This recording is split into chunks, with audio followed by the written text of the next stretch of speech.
गांव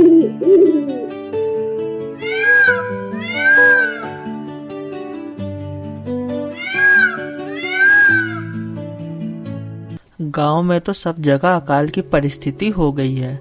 लगता नहीं कि अब इस गांव में ज्यादा दिन रुकना उचित होगा। काम की तलाश में रमेश दूसरे गांव जाने का निर्णय करता है। काम की तलाश में चलते चलते रमेश सोमपुर नामक एक गांव में पहुंच जाता है। रमेश काम मांगने के लिए एक बड़े किसान धन्ना सेठ के घर जाता है और उससे काम के लिए पूछता है। नमस्कार सेठ जी, मैं रमेश दूसरे गांव से आया हूँ।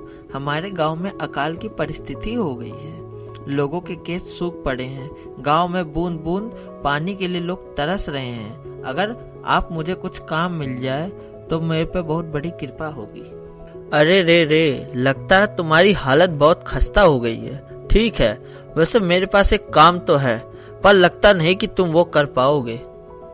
सेठ जी, आप चिंता ना करें, मुझे आप कोई भी काम दे सकते हैं। मैं वह काम पूरी मेहनत और ईमानदारी से करूंगा।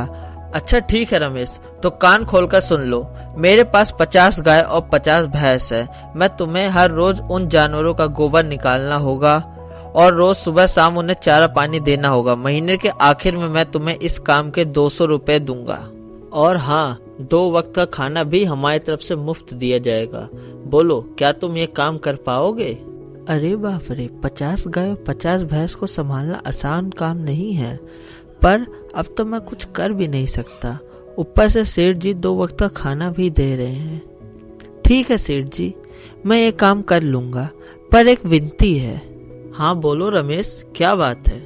सेठ जी, अगर आपको समस्या ना हो तो क्या मैं आपकी गायों के साथ गौशाला में रह सकता हूँ? सेठ जी, मैं इस गांव में नया हूँ, मेरे रहने का कोई ठिकाना नहीं है। सेठ ने रमेश को थोड़ी देर देखा और कहा कि हाँ, तुम गौशाला में रह सकते हो। तब से भूषण गौशाला में रहकर अपना काम करने लगता। वह रोज जल्दी उठकर गाय और भैंसों का गोबर निकालता, उन्हें चारा डालता और समय पर पानी भी पिलाता। हर रोज भूषण अपना काम ईमानदारी और पूरी मेहनत से करता था। धन्ना सेठ को भी रमेश का काम बहुत पसंद आने लगा, क्योंकि वह अपना काम बहुत सफाई से किया करता था। एक दिन धन्ना सेठ रमेश को बुलाकर बोलता है, रमेश, मुझे तुम्हारा काम बहुत पसंद आया। तुम गाय और भैंसों का अच्छा ख्याल रख रहे हो, इसलिए दूध की गुणवत्ता बढ़ गई है और गाय पहले से ज्यादा दूध दे रही है। इसलिए मैं आज से तुम्हारी तनख्वाह बढ़ाकर पूरे 400 कर रहा हूँ। आपका बहुत बहुत धन्यवाद सेठ जी। कुछ दिन ऐसे ही बीतने लगते हैं।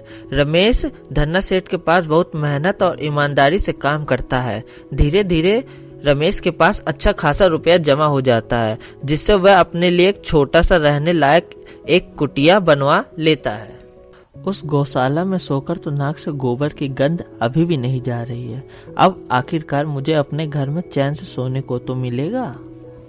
तब से रमेश धन्ना सेठ के पास गौशाला में काम करने आता और 2 वक्त का खाना खाकर अपने घर सोने के लिए चला जाता था।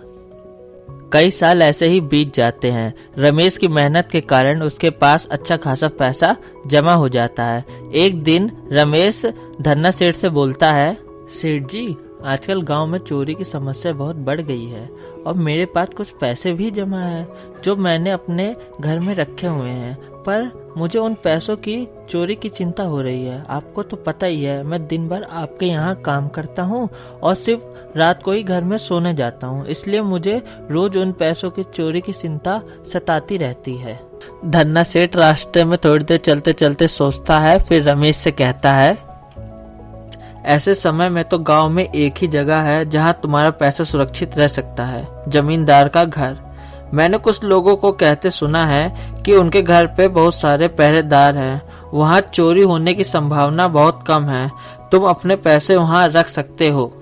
धन्ना सेठ की बात सुनकर रमेश जमींदार के यहाँ पैसे जमा करने के लिए निकल जाता है। रमेश को जमींदार के घर के बाहर एक आदमी दिखता है और वो उससे पूछता है कि क्या ये जमींदार जी का घर है? मेरा नाम रमेश है, मैं यहाँ दूसरे गांव से उनसे मिलने आया हूँ, मुझे कुछ काम है। यह सुनकर संजय रमेश को जमींदार के पास लेकर जाता है। जमींदार जी, इसका नाम रमेश है, इसको आपसे कोई सहायता चाहिए। नमस्कार जमींदार जी, मेरा नाम रमेश है और मैं दूसरे गांव से आया हूं। मैं अपना पैसा आपके पास जमा कराना चाहता हूं ताकि मेरे पैसे को कोई चोरी ना कर सके। मुझे पता है आपके पास मेरे पैसे सुरक्षित रहेंगे। रमेश जमींदार के यहाँ पैसा जमा करके वापस घर के लिए चला जाता है। धीरे धीरे रमेश की सारी परेशानियां दूर हो जाती है और वह खुशी खुशी अपना जीवन व्यतीत करने लगता है।